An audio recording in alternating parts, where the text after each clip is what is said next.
It's one of nature's most efficient ways to kill. Once injected into the bloodstream, it can damage nerves and flesh in minutes and trigger searing pain in seconds. This is venom, a virulent biological toxin and the weapon of choice for thousands of species. But which one is most deadly to man? Of those creatures armed with this lethal cocktail, which is more likely to kill you? Among the world's venomous creatures, there are those whose reputations are infamous, but there are many less well-known killers out there. Everything from mollusks to fish may be armed with onboard biological weapons that are 100% natural and in many cases deadly. But when it comes to human beings, there's always been a great deal of debate as to which of these creatures presents the greatest threat. It has inspired one man to come up with a pioneering new system for ranking the world's most dangerous venoms. Dr. Jamie Seymour is a venom biologist at James Cook University in Queensland, Australia.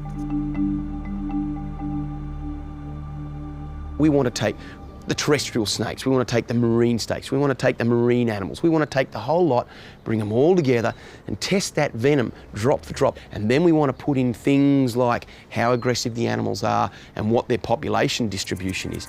This ranking system allows Jamie Seymour to understand the different threats posed by venomous creatures and ultimately to identify measures for minimizing the risks.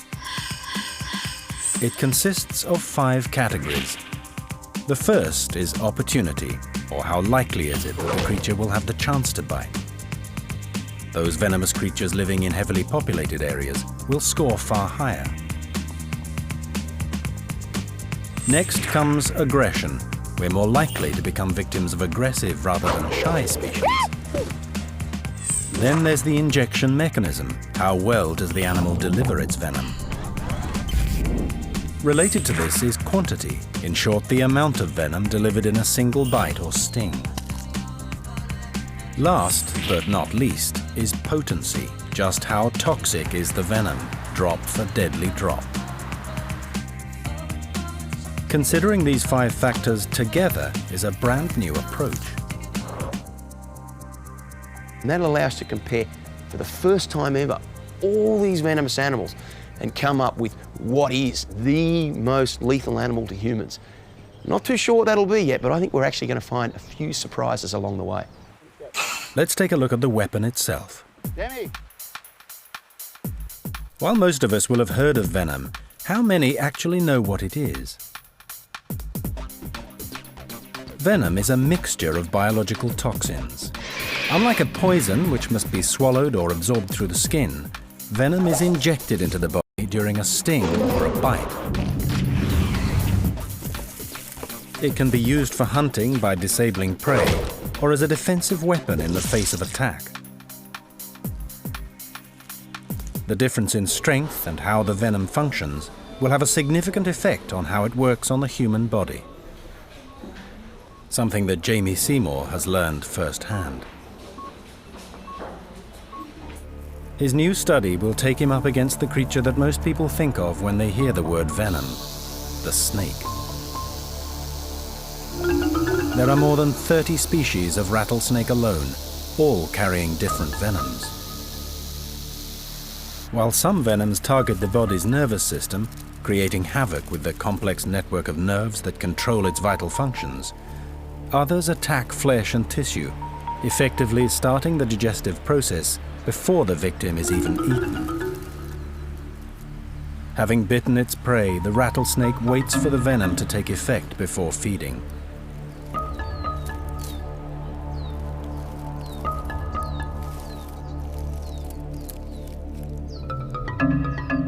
Someone who has handled plenty of these creatures over the years is Jules Sylvester. Good place. He's been helping movie makers to get their dangerous animal footage for many years. And he's taking Jamie to find North America's most dangerous rattlesnakes and get a venom sample for future testing. But in this rugged terrain, This medium-sized rattler is extremely difficult to spot if you don't know what to look for. You can be standing right on top of a metre-long Mojave and still not see it. So Jamie Seymour has taken the precaution of wearing bite-proof Kevlar leg protectors.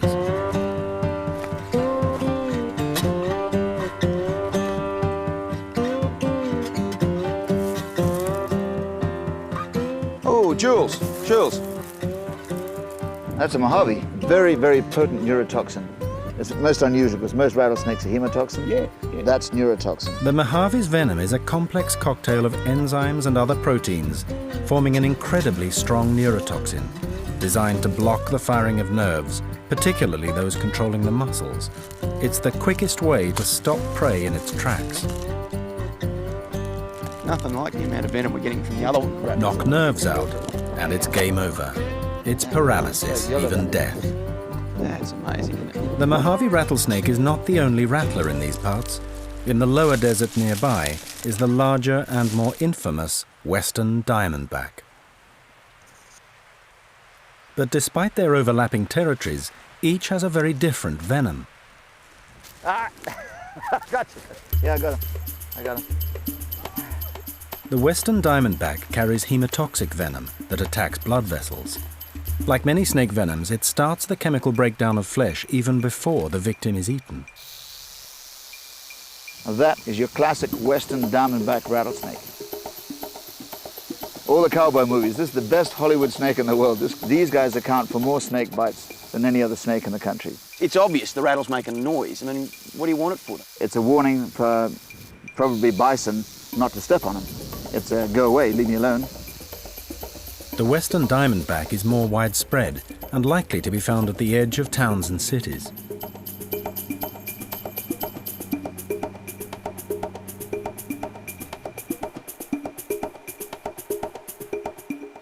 Another American rattler has adapted to a rather different habitat. The southern Pacific rattlesnake prefers the green coastal climate of the Hollywood Hills. The southern Pacific rattlesnake is the only one that's venomous in the LA area. Even though we've got thick bush here, we're 1 hour from Hollywood. Previously categorized as a B grade or low risk, this species is now emerging as a major threat to people living in the Los Angeles basin. As specialist snakebite physician Dr. Sean Bush knows only too well. Mostly we see southern Pacific rattlesnake bites because those snakes live where the people like to live. That is, along the coastline and up in the mountains.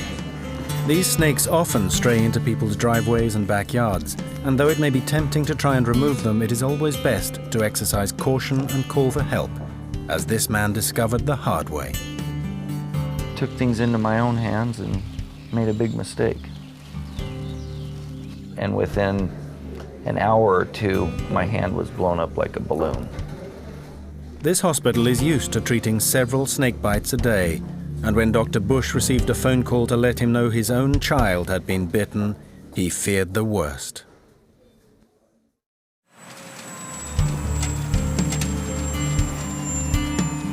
My son was actually in the backyard and picked up a little rattlesnake and got bit. We actually had 5 snakebite patients in the hospital that day. My wife pages me, 911. You know, I'm thinking the worst, and I've seen all kinds of bad things happen to people with snake bites.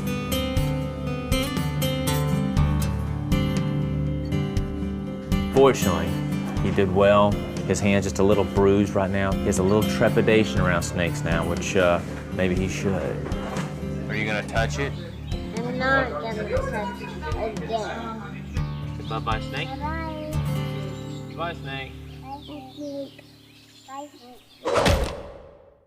With its telltale menacing sound, the rattlesnake is in fact one of the easiest venomous snakes to avoid. The rattle is a benign early warning system, a device for making sure that anything that comes near is made aware of its presence. It's away. Come on, big boy. Look at that. Isn't that nice? A venomous snake stores its venom in glands just behind the eye, where it can rapidly supply venom to the injection mechanism, either hypodermic like fangs or finely grooved teeth. The fangs of rattlesnakes are hinged, rotating down into a stabbing position just before a strike. So how do the rattlesnakes we've seen so far score against Dr. Seymour's ranking system? One is particularly dangerous to man. It's the notorious western diamondback. Because this rattler is now commonly seen around southern US towns, it has more opportunity to strike at people, which, given its bold, aggressive nature, it frequently does. Its large hinged fangs penetrate deeply into its victim to deliver its venom. And though not as potent as that of other rattlers, it can deliver enough venom to be potentially fatal if a bite goes untreated. The western diamondback is responsible for the most bites and deaths by any reptile in the United States. Next, we head 12,000 kilometers away to Africa, where we discover a snake whose fangs dwarf those of any rattlesnake. Much of Africa's west and central regions are still covered by thick forest. It's here, along the forest's edges, that we find a snake with a particularly dreadful reputation. When it comes to death by lethal injection, the Gaboon viper really can deliver. This solid-bodied, 1.5 meter but slow-moving snake is a superbly camouflaged ambush predator. It's so well disguised that it's nearly impossible to see it, even when you know it's there. Through its 5.5 centimeter fangs, the longest of any snake, it injects the largest quantity of venom in the snake world. This is thankfully not an aggressive species, preferring to retreat rather than attack if approached.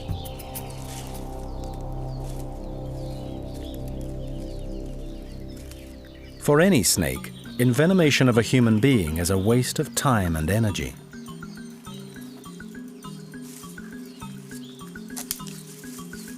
A snake who's injected valuable venom into a human victim may have less chance of hunting prey or defending itself from attack until it has replenished its toxic supplies. And there are plenty of animals that will attack even the most venomous species of snake, like the mongoose. And in Mozambique, they face a snake that can deliver its venom long distance.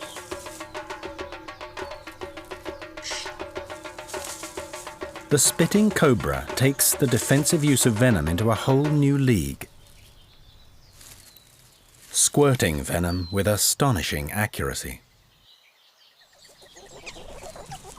Muscular contractions squeeze venom through the fangs, spraying it up to 3 meters at the eyes of any aggressor, causing irritation and blurry vision. But there's another African snake more deadly than the cobra, the highly confrontational saw-scaled viper. With its subtle signature sound, it inhabits a vast natural range which stretches from North Africa across the Middle East and into Asia to include areas of mass human population, well over 1 billion people in all. Giving this aggressive serpent plenty of opportunity to bite.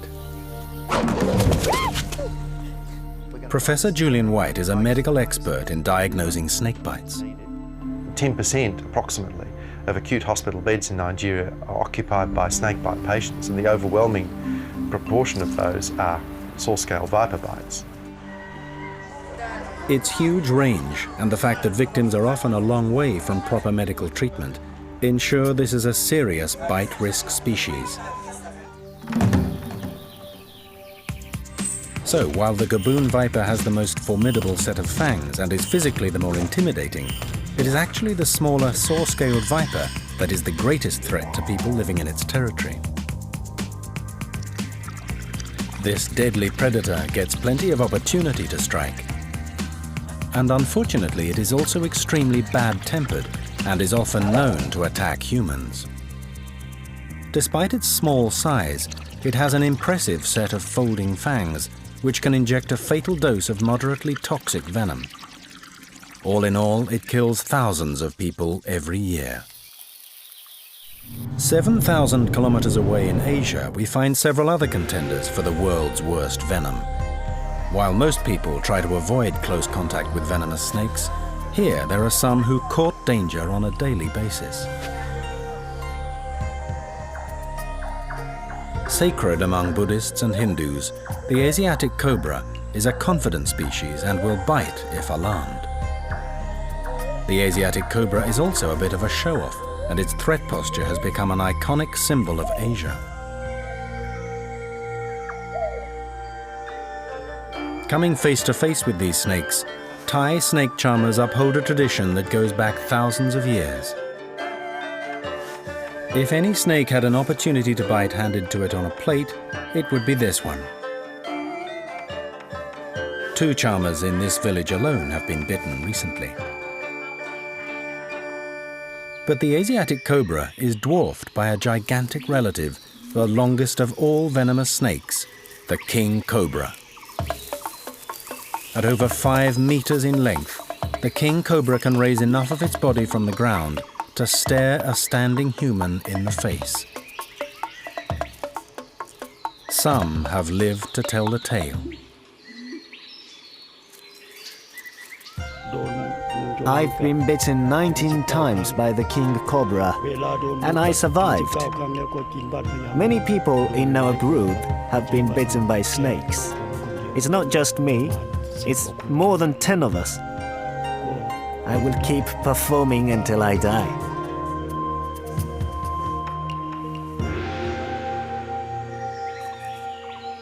Many of the charmers who work with king cobras believe they have a high level of intelligence, and it's possible the reptilian performers only deliver dry warning bites, injecting minimal venom. In the wild, they mostly save their huge venom capacity for their favorite prey, other snakes. However, this part of Asia does have a problem with another more irritable snake, the Russell's viper. Russell's viper is especially nasty throughout its range. It not only causes kidney damage, nasty bleeding effects, and in some places, particularly for instance Sri Lanka, can cause degrees of paralysis and muscle damage as well. This snake is one of the most dangerous in all of Asia. Preferring the outskirts of cities, it kills thousands every year.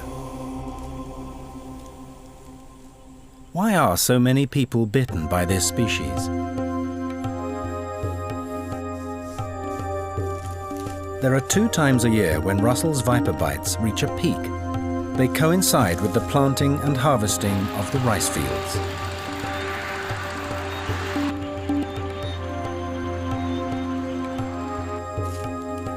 Many of this snake's victims are farmers whose remote rural location prevents them from getting the immediate medical attention this bite requires. It can take days before a victim can reach hospital, long enough for the venom to do serious damage. The Russell's viper strikes at close range, and a single bite can deliver over 100 milligrams of venom. As the venom diffuses into the bloodstream, it interrupts the blood clotting mechanism, leading to hemorrhaging and finally to devastating kidney damage. Let's consider the worst-case scenario. What do you do if you're bitten by a venomous snake? Forget sucking out the venom. That's strictly for the movies. Wherever you are in the world, a serious venomous snakebite without proper medical attention can lead to permanent injury or even death.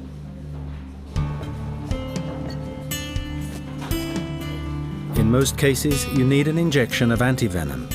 This is an antidote created by injecting small amounts of the true venom into a host animal such as a horse. The immune response which follows produces antibodies against the venom. These are harvested from the animal's blood to make antivenom. We use predominantly horses because, one, they're big and you can get large volumes of blood from them without causing any problems to the horses. And the second thing is there isn't a great deal of diseases that can be passed on from horses to humans. What basically happens is you take the venom, you inject it into a large horse, you give it a small amount, and over time you increase the amount of venom that you give to it. What the horse does is its immune system then starts to produce antibodies. If you think it's chewing gum as being this antibody that I'm producing, and I'm the horse, so we produce the chewing gum, you have this antibody now, and what happens is the venom is a particular shape because it's going to act and lock in almost like a key into a door. Now if I can take this antibody and wrap that up, that key will no longer work. So it'll float free in the body, but it won't be able to lock on to the bits and pieces in the cells and cause death and problems for humans. While antivenoms will neutralize the toxin, they cannot reverse the process of any damage that's already done. Being monitored in hospital is often essential.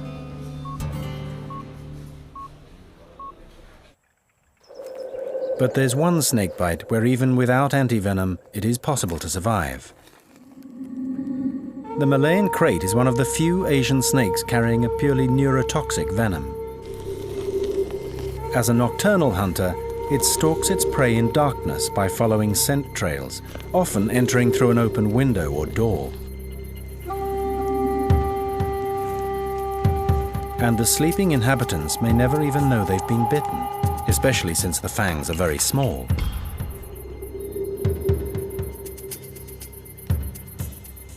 As the neurotoxin goes to work, it's only the unnerving paralysis on waking that points to a snakebite in the night. The toxin blocks nerve endings that control muscles, including the rib muscles vital for breathing. But unusually, this venom can work its course through the body, and as long as the victim can be kept breathing through the paralyzing effects, they are likely to survive. While both Russell's viper and Malaysian krait present a serious threat to Southern Asia's human population, it's the cobra that is the greatest danger here. Not the mighty king cobra, the largest venomous snake in the world, but its smaller cousin, the common cobra. And again, we turn to Jamie Seymour's new classification system. The Asiatic cobra is most commonly found on the Indian subcontinent, but its habitat extends further into southern Asia, and it shares its living space with millions of people. Its confidence also contributes to it biting up to 15,000 people every year. While its fangs are not the biggest, the snake does produce a surprisingly large volume of venom. Thankfully, its venom only scores moderately on our potency scale. Nevertheless, it remains one of the biggest killers in the venomous world.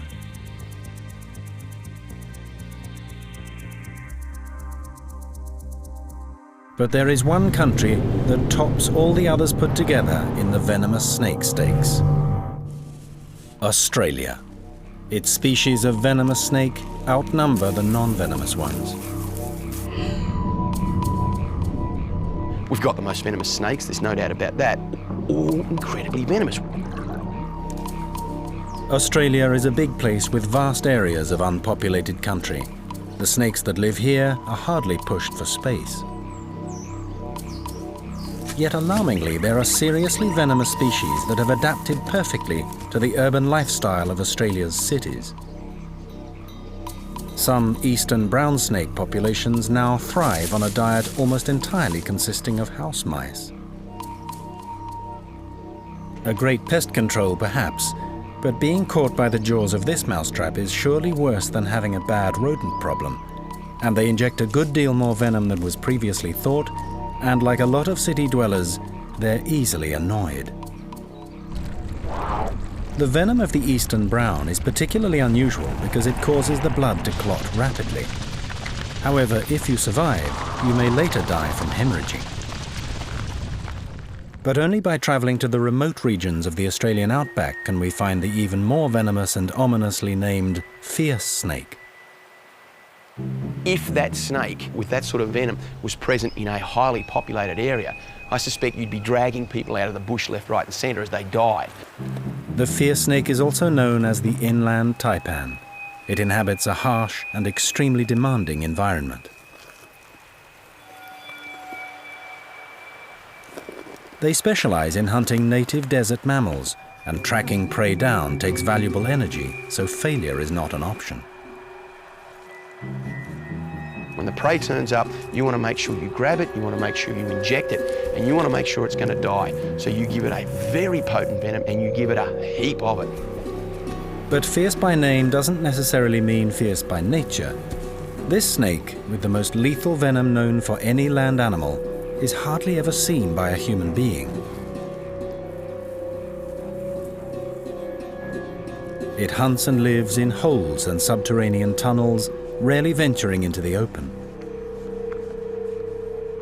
But very similar toxins to those found in the fierce snake can also be found in a snake much closer to home.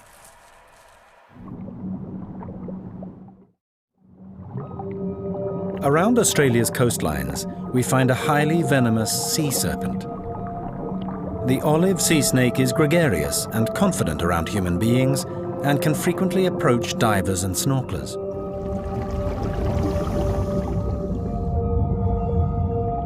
After 10 years working with them, sea snake expert Glenn Burns knows how to handle them safely. Okie dokie. Okay. You can just lift your tail up over the edge of the bank there. The male is searching for females at the right time of year. Any movement he's usually attracted to, which is why a lot of divers think they're being attacked. The male will come zooming up from the bottom, basically because they don't see very well. They think it's a potential mate, and they'll come zooming over to investigate. They need a powerful, fast-acting venom. If they don't disable the fish quickly, it will escape, and the meal is lost.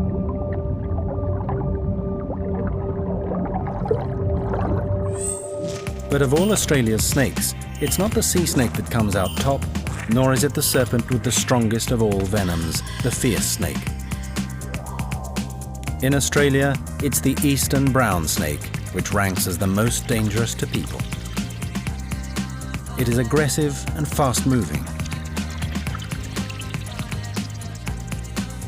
Fortunately, its fangs are relatively small and it rarely manages to cut through heavy clothing.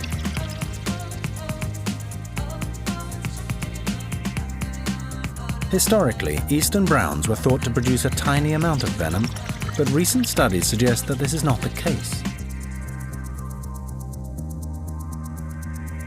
And their venom has a rare blood-clotting quality, which, if delivered directly into the bloodstream, can kill a human in minutes.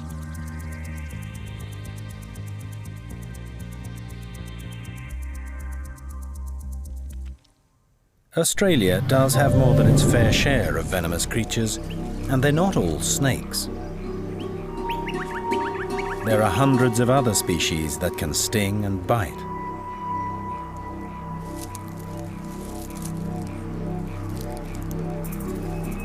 This is the Sydney funnel-web spider. As its name suggests, it lives in and around the city where it's known to have killed at least 13 people. And these are the only spiders in the world which are truly lethal. Prior to the development of antivenom, there was nothing that medicine could do to guarantee survival, even in an adult, from a major funnel-web spider bite. Both male and female spiders carry venom used for killing their insect prey, but it's the male's extra venom component that's a danger to people. The females seldom leave their underground burrows, whereas males often wander in search of females. It's the males that are the more potent to humans. Part of the reason is when you look at males, they come out of their burrows and they go foraging. The females stay within the burrows and stay put. Staying hidden helps to avoid predators, but for the times when it does venture out into the open, the spider has developed a highly potent toxin which it can use if threatened. Once you come out of your burrow, you're then exposed to predators. Your predators are liable to be marsupials and things of that nature. So you've got to have this extra component in your venom that you can use for defence. There's another venomous Australian spider that resides far beyond the city limits, the redback, and it's notorious for lurking in dark, dry places, often right under your nose. In Australia, more antivenom is used to treat redback spider bite than all other bites combined, including snake bite. It's a very common problem, with probably greater than 1,000 cases receiving antivenom every year. And this species is also well-travelled. They've a fondness for long-haul luggage, and they've found themselves 7,000 kilometres away in the port of Osaka, Japan. It arrived on the Osaka docks probably around 1994 and quickly spread, so that by 1996 there were probably maybe hundreds of thousands of redback spiders in Osaka. I found higher concentrations around the dock area than you normally see even in Australia. Back in his North Australian lab, Jamie Seymour takes a closer look at these spider venoms. And it is the Sydney funnel web that poses the greatest threat to humans, according to the 5-point scale. During the mating season, funnel web males are drawn into gardens and houses, increasing the likelihood of a human encounter. And though it might rather avoid confrontation, it will not shy away from defending itself. Despite feeding mainly on insects, its fangs are long enough to pierce human skin and deliver a small quantity of highly potent venom.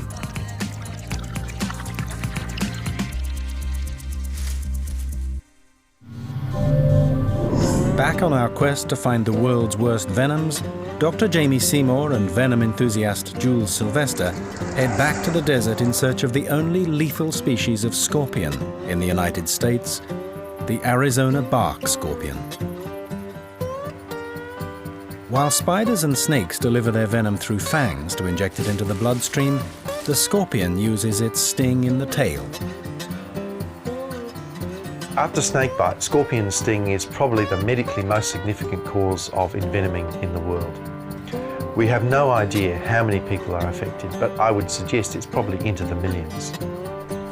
Jamie Seymour is back with Jules Sylvester, this time carrying an ultraviolet light to bring out the natural fluorescence of the scorpion's hard external skeleton. This is the big one, but not the bad one. Try under that piece of bark up the top there. That's a bark scorpion. You got one. Grab him, grab him. There he is. You get one? Yep, absolutely. Here you got a bark scorpion. Look at that. Up to just 10 years ago, they were losing about 800 people in Mexico just because of this. Seriously, and with the advent of the antivenom, that's fixed that. Improved it a lot.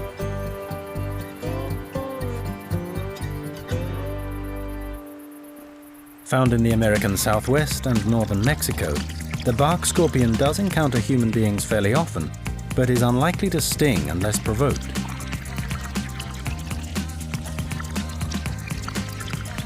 Being small in stature, it has a relatively modest stinger delivering small quantities of venom. But compensating for its lack of size, its venom is relatively potent, and prior to the development of proper antivenoms, it was a much feared killer. It's back in Africa that we find two other particularly notorious scorpions. This is the powerfully built fat-tailed scorpion. It grows up to 10 centimeters in length. Though its sting is designed to immobilize insects, it can have an equally potent effect on a child, although this species rarely ever injects enough venom to kill a healthy adult.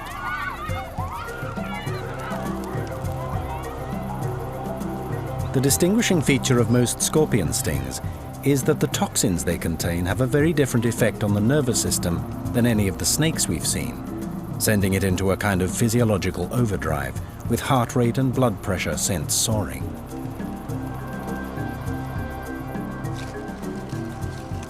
Another African scorpion is a wolf in sheep's clothing. The death stalker more than compensates for its small size and unimpressive-looking stinger by having more toxic venom, drop for drop, than any other species of scorpion.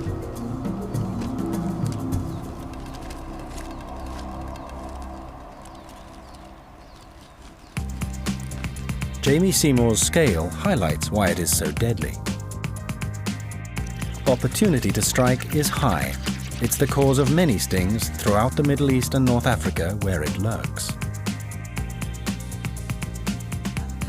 For aggression, it also ranks highly. They can be very volatile. it has a highly effective stinger that easily penetrates human skin. Scorpions restrict the tiny amounts of precious venom they administer with every sting, which is fortunate because the deathstalker has extremely potent venom which can cause heart and respiratory failure if injected into a person's bloodstream. For our final group of venomous creatures, we return to Australia, but this time we're underwater. Everything Jamie Seymour needs for this category is right on his own doorstep. Australian waters contain many species of dangerous marine stingers and biters, but sometimes it's not the venom which delivers the lethal blow. And he was present on a particularly fateful day. When Steve Irwin was stung with a stingray, I was on board and had been for a couple of days with Steve. And what appears to have happened is Steve swum over the back of the stingray. From the animal's point of view, is a big shape coming over the top of it. Big shape in the water normally means big predator.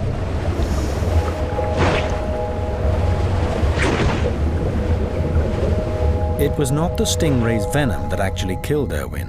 It was the puncture wound from the ray's spine. It's not unusual to see, certainly in tiger sharks and other big sharks, these holes or these gaping wounds around sort of the middle of the shark or down through the gills. Think of this as really a sharp knife. So if that's embedded through your chest and ends up, unfortunately, somewhere like your heart, it's not the venom that does the damage for humans, it's more the physical damage from these big spines. There are other marine creatures here that are lethal to human beings. This is the blue-ringed octopus. And this is Dr. Mark Norman. He's an octopus expert at Museum Victoria. These octopuses are equipped with a really good warning system, and it's using brilliant blue rings to flash like police lights to say, I am really deadly, and if you come too close, I'll bite you. The venom it carries consists of a highly specialized protein called a tetrodotoxin. It has evolved to paralyze prey, like crabs, quickly. The venom is supplied to the razor-sharp parrot-like beak from large venom glands deep inside the octopus's body, immobilizing its prey. And they have an equally disastrous effect on the human body. In situations where people have died from the bites of these octopuses, they've been handling them and they've bitten with this very powerful saliva going into their bloodstream, and within 3 minutes they're paralysed and they suffocate to death. And in one case in the 1950s, 2 divers had one, they threw them to each other on the beach, and the more they threw the octopus, the brighter the blue rings got. And then the guy put the octopus on his shoulder and said, I'll take it up the car park and show the missus. And while he's walking up the car park, it's bitten straight into his jugular, and he was dead within 2 minutes.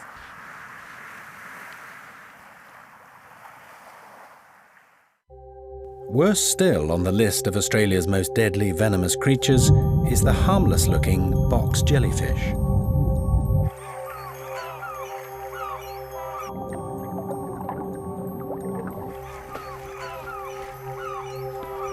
Each tentacle is armed with millions of minute spring-loaded stinging capsules. They inject venom into blood vessels just beneath the skin, where it travels rapidly through the bloodstream and eventually to the heart.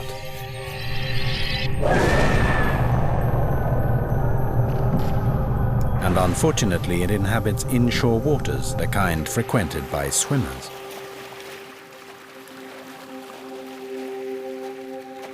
Jamie Seymour has been on the wrong end of the box jelly's tentacles more than once.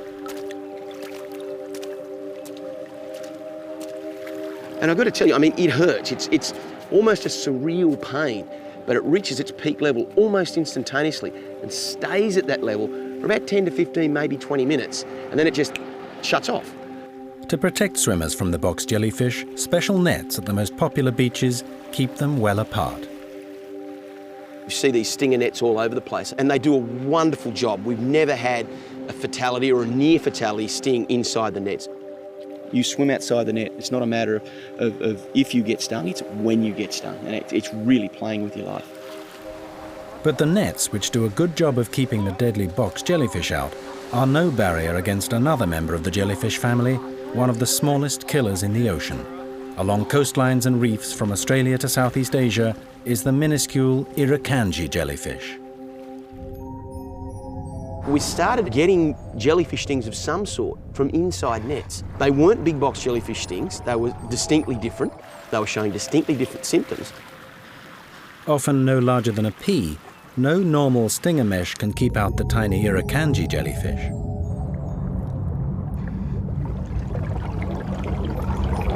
As I've duck dived down, I've got stung across the top of the lip.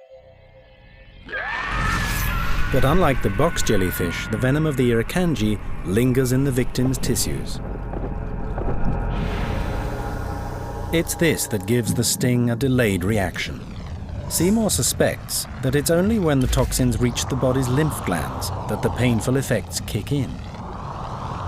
I had severe stomach cramps, pins and needles through the lower joints of my legs like you would not believe.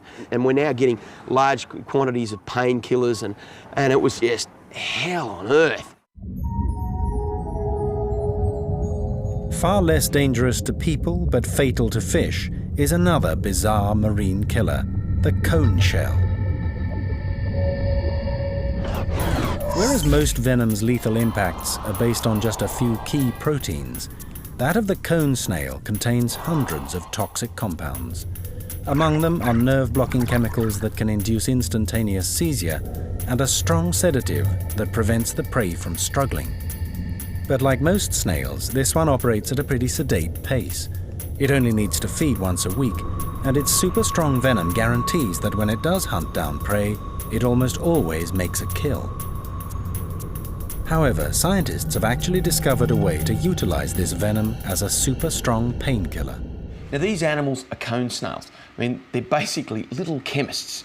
There's already been a painkiller that's been extracted from the venom, and who knows what else may be in there. Scientists are now beginning to explore the possibilities of using its natural properties to treat serious diseases of the human body.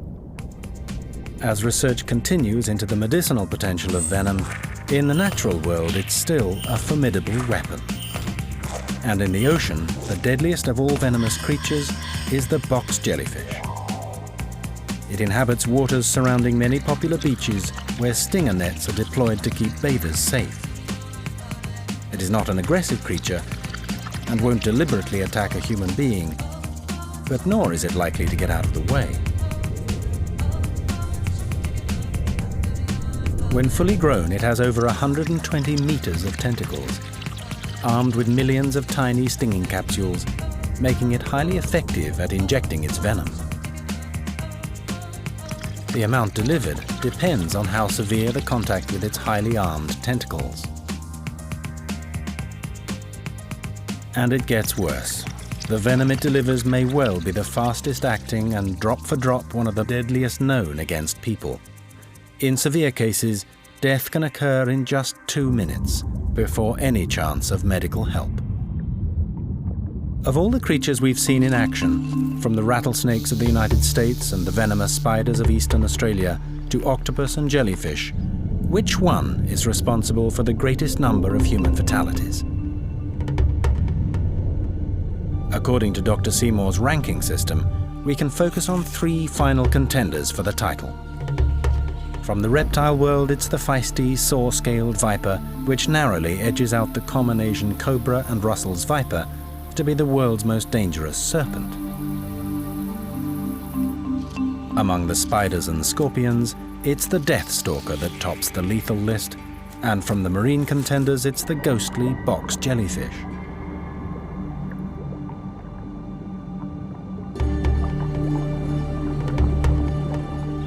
Surprisingly, many creatures with extremely toxic venoms measured drop for drop don't feature amongst our finalists, simply because they don't get the chance to encounter humans often enough to rate among those most dangerous to people.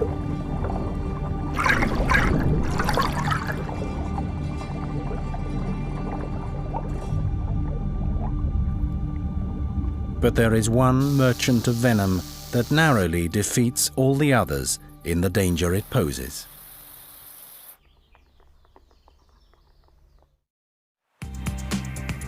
According to our key criteria, the most dangerous venomous creature on Earth lacks a big Hollywood reputation. In fact, few of us will have heard of it until now. The saw-scaled viper. You find it through North Africa, Asia, and the Middle East. Now, through that area, there's something like 1 billion people inhabit that area, and probably 60, 70, 80, 100,000 people a year get bitten. Out of that, 20,000 people die each year. Its lethal credentials include a highly potent venom, but what really sends the fatality rates soaring sky high is a unique combination of this snake's aggression and proximity to people, making rapid and efficient medical treatment crucial for survival. Now, it's not because this animal has such a lethal venom that people are bitten and die instantaneously. It's predominantly because they can't get to medical help quickly enough, or they don't have good antivenom. Reducing the human death rate from venomous bites and stings means making sure that more people in bite risk zones can get fast and effective treatment. And there is another crucial factor in determining the toxicity of any venom. Among the creatures we've already seen, there are extremely variable reactions to their bites and stings.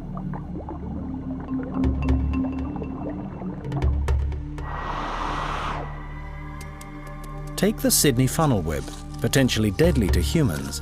Its venom has almost no effect on the local cat and dog population. This venom appears to be especially toxic to monkeys and humans, but harmless to felines and canines. However, when it comes to the bite of the North Queensland tarantula, it's the other way around. Human beings suffer localized pain, while cats and dogs usually die. And surprisingly, it is a specific reaction to venom that makes one species an unlikely mass killer. The humble honeybee. While many of us would shudder at the prospect of venomous snakes and scorpions in our backyard, it's actually bee stings that kill more people in the Western world than any other species. It's not direct effects of the venom, but it's because people go through what they refer to as anaphylactic shocks. In other words, they're allergic to these bee venoms. Things happen like the muscles around your neck swell up and you stop breathing, and that's what kills. Such a significant difference in reaction to venoms has also inspired Jamie Seymour to plan another element for his venom rating system. Lab-based experiments designed to find out exactly how severely each of the world's most toxic venoms actually attacks human cells. The reason for this is simple. What they've done routinely is test them on mice or rats, which works well if you want to know how lethal these are against rats and mice, but it doesn't tell you anything about how lethal they are on human cells. So far, Dr. Seymour has begun experiments on human heart cells. Not people, of course, but cell cultures specially grown for the purpose.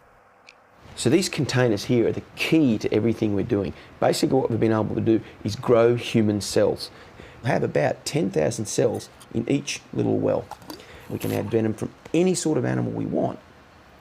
Having done that, we can then add a dye to it, and that dye will stain up red as the cells die. So more and more cells die, the redder the material in there becomes. The results are already proving invaluable. Venom from the controversial Sydney funnel web spider has been confirmed highly toxic, exceeding the drop-for-drop potency of the deadliest scorpions tested.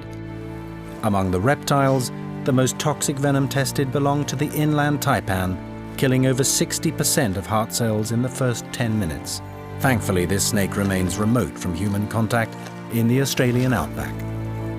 But the most astounding result is the extraordinary toxicity of the box jellyfish venom, which began killing human heart cells virtually on contact, and which destroyed 100% of all cells within 10 minutes. Jamie Seymour has long suspected that box jelly venom is both extremely potent and fast-acting on humans as well as fish. Now he has the first clinical proof. While his groundbreaking research into the effects of venom on human cells is just beginning, there are scientists already exploring venom's potential to cure arthritis, heart disease, and cancer. So these toxins may not always be bad news for human beings. Who knows? We may one day owe our lives to some of the most dangerous venomous creatures in the world.